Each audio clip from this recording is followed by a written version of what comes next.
예수님 믿으면 변합니다.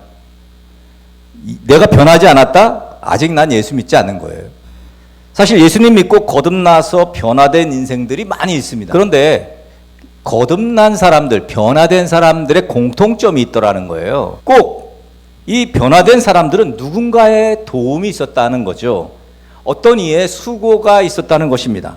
우리가 기독교 역사를 통해서 이 변화된 사람들의 이야기를 많이 듣습니다만 그 중에 가장 성경 역사에서 위대한 전도자이고 또 위대한 하나님의 사람이라고 꼽으면 오늘 주인공인 바울입니다. 사도 바울의 전 이름이 사울이거든요. 사울이 하던 일이 뭡니까? 예수님 믿는 사람들을 색출하고 누가 예수님 믿나? 누가 예수님을 따르나? 그래서 그 사람들을 잡아 가두고 또 죽이는 일을 했습니다. 그 희생자 중에 하나가 바로 그 피해자 중에 하나가 바로 스데반 집사님이죠. 다메섹에 예수님 믿는 사람들이 거기 있다는 첩보를 입수하죠. 그래서 대제사장에게 가서 이 예수 잔당들, 예수를 따르는 잔당들, 그러니까 예수의 제자들을 잡아오겠노라고 하는 그 공문을 이제 대제사장에게 도장을 받고 다메섹으로 떠난 거예요.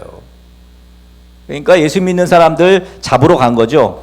거의 다메섹에 다 왔는데 갑자기 하늘로부터 빛이 사울을 비치죠. 그리고 사울은 땅에 엎드러집니다. 하늘에서 음성이 들립니다. 사울아, 사울아, 내가 어찌하여 나를 핍박하느냐? 내가 누굴 박해? 아니, 당신이 누구신데 나한테 이런 얘기 하냐고. 누구십니까? 그렇게 사울은 묻습니다. 그랬더니 나는 내가 박해하는 예수다. 예수님 말씀하시죠? 너는 지금 시내로 가라. 내가 해야 할 일을 알려줄 자가 있을 것이다. 사울이 눈을 떴지만 보지 못했다 그랬어요. 여러분, 눈을 떴지만 보지 못하는 사람들이 많습니다. 사람들에게 이끌려 다메섹 이제 도시로 들어갑니다. 거기서 사흘 동안 먹지도 못하고 보지도 못하고 마시지도 못하고 그렇게 지내요. 그때 오늘 본문 10절이에요. 그때 예수님께서 아나니아를 부릅니다. 아나니아는 한마디로 그냥 평범한 사람입니다. 그저 다메섹에 살고 있는 평범한 그리스도인. 근데 그에게 특이한 점이 있었죠. 하나님의 음성을 사울만 들은 게 아니라고요. 지금 아나니아도 주의 음성을 들었어요. 하나님의 부르심. 아나니아야, 너는 집가로 가서 내가 보낸 사람 사울에게 가라. 아나니아는 음성을 듣고 그 음성에 반응할 줄 아는 영적인 민감함이 있었다고요. 얼마나 친밀했는지를 보여주는 대목입니다. 하나님은 세상을 변화시킬 때 반드시 유명하고 능력이 탁월한 사람만을 쓰시지 않는다는 거예요. 오늘날에도 하나님은 자신의 자리에서 묵묵히 그저 주님과 교제하고 주의 말씀을 묵상하고 주님 음성을 듣고 주님 내가 여기 있습니다 라고 대답할 준비된 평범한 성도들을 통해 위대한 일을 행하신다는 것이죠. 아나니아에게 내리신 명령이 뭡니까? 집가라고 하는 곳에 가서 5사람인 사울을 만나라. 아나니아는 너무 당황스러웠어요. 사울이 예수 믿는 사람 잡아 죽이는 사람인데 그런 그리스도인들이라고 하는 사람들을 결박하고 잡아 가두고 죽이려고 살기 등등하게 지금 다메섹에 온 사람을 만나라? 아나니아의 소견에는 주의 음성이 이건 잘못된 거죠. 아나니아는 솔직하게 자기의 두려움을 주님께 토로하죠. 13, 14절이죠. 주님, 그 사람은 우리에게 해를 끼치러 온 사람입니다. 아니, 저 사람을 왜 돕습니까? 저런 사람 도우면 안 됩니다. 저 사람 변하지 않을 겁니다. 하나님, 저 사람에게 다가가는 것은 제게 너무 큰 상처입니다. 나는 못합니다. 우리에게는 주의 음성을 듣고도 내 편견, 거기에서 오는 두려움. 근데 주님의 대답은 단호해요. 가라! 그냥 가라는 거예요. 이 사람은 내 이름을 위하여 이방인과 임금들과 이스라엘 자손들에게 복음을 전하기 위해서 택한 내 그릇이다.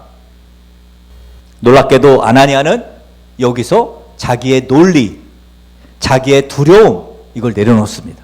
그리고 주의 말씀에 순종합니다. 우리가 누군가의 삶의 변화를 일으키는 통로가 되려면 편견을 없애야 돼요. 내 소견 없애야 합니다.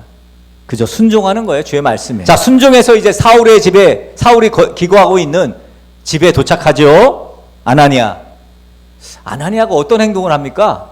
어둠 속에서 두려움에 떨고 있던 이 핍박자 사울에게 아나니아가 다가가서 안수를 해요. 안수를. 그리고 형제 사울아. 아나니아는 사울을 형제라고 불러요. brother. 이 한마디가 사울의 영혼에 얼마나 큰 울림을 줬는지 모릅니다. 자신이 핍박하던 예수의 사람들이 자신을 정죄하지 않고 자신에게 복수하지 않고 따뜻한 손길을 내미는 거예요. 형제 사울아. 아나니아의 이 환대와 이 사랑이 사울의 눈에서 비늘이 벗겨졌다 그래서 비늘이 사울의 눈에서 비늘이 벗겨집니다. 그리고 그를 성령 충만하게 했어요. 여러분, 진정한 변화는 비판이나 정죄에서 오지 않습니다. 오늘 아나니아에게서 우린 배워야 돼요. 주의 음성을 듣고 주님께서 명령하신 거 그대로 그냥 행하는 거예요. 세상은 논리와 팩트로 사람을 고쳐보려 하지만 사람을 진정으로 변화시키는 것은 비판이 아니라 그냥 손을 얹어주는 환대예요. 여러분, 가정에서 직장에서 잘못을 지적하기 전에 먼저 그를 위해 기도하고 따뜻하게 품어주는 영적인 터치가 필요합니다. 오늘 우리가 보는 아나니아는 다마스커스 다메섹의 제자 아나니아입니다. 자, 근데 사도행전 9장 이후에 성경에서 아나니아가 나오느냐, 이 다메섹의 제자 아나니아가 나오느냐? 안 나와요. 아나니아는 위대한 사도 바울을 역사의 무대에 세우는 결정적인 역할을 한 다음에 성경의 무대 뒤에 조용히 사라집니다. 하지만 성경은 사도 바울의 입을 통해서 아나니아가 어떤 사람이었는지를 나중에 한 번 더 언급해요. 그게 사도행전 22장에 이제 바울이 회고하는 내용의 아나니아가 나옵니다. 그런데 어찌됐건 성경에서 행적이 사라졌다? 저는 이게 더 위대하다고 생각해요. 철저히 바울이라는 위대한 사도를 세우는 마중물로 끝난 거예요. 이 사람은 이 역할만 완수하고 영광의 자리에서 비켜선 거지. 멋지잖아요? 이름도 없이 빛도 없이 그야말로 오직 하나님의 도구로 쓰임받고 물러나는 헌신.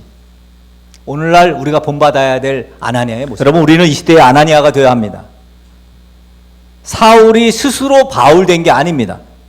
다메섹 도상에서 예수님 만나는 강력한 체험이 있었지만 그가 어둠에서 빠져나와서 교회의 일원으로 이방인의 사도로 세워지기까지는 이 아나니아의 헌신적인 사랑과 또 순종이 있었다는 것이죠. 그저 주의 음성을 들으며 주의 이끄심을 따라 민감하게, 그래서 아름답게 주의 사명에 쓰임받는 저와 여러분 되어지기를, 이 시대의 아나니아로 쓰임받는 저와 여러분 되어지기를 주님의 이름으로 간절히 축복합니다.